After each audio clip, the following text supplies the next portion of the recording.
ఒక్క ఎకరం 177 కోట్లు పలికింది. ఎస్, మీరు విన్నది నిజమే, అక్షరాల 177 కోట్లు. అంటే ఇది ఆల్ టైమ్ రికార్డ్ అనమాట.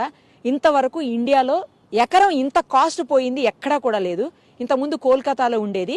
ఆ తర్వాత ఆ కోల్కతా రికార్డ్ ని లాస్ట్ ఇయర్ నియోపోలిస్ దగ్గర మనమే కోకాపేట ఏరియాలో హైదరాబాదే బ్రేక్ చేసింది. ఇప్పుడు మన రికార్డుని మళ్ళీ మనమే బ్రేక్ చేసుకున్నాం అనమాట. ఎకరం 177 కోట్లు. ఈ ఏరియాలో ఉన్నటువంటి సుమారుగా 7.67 ఎకరాల్లో ఉన్నటువంటి భూమిని వేలం వేస్తే దాదాపు 1357 కోట్లు 56 కోట్లు వచ్చాయి గవర్నమెంట్ కి.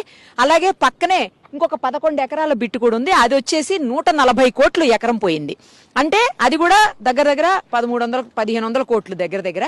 సో ఇది అది కలుపుకుంటే మొత్తంగా 3100 కోట్లు. అంటే గవర్నమెంట్ రిజిస్ట్రేషన్ వాల్యూ కూడా చూసుకుంటే మొత్తం కలిపి 3100 కోట్లకి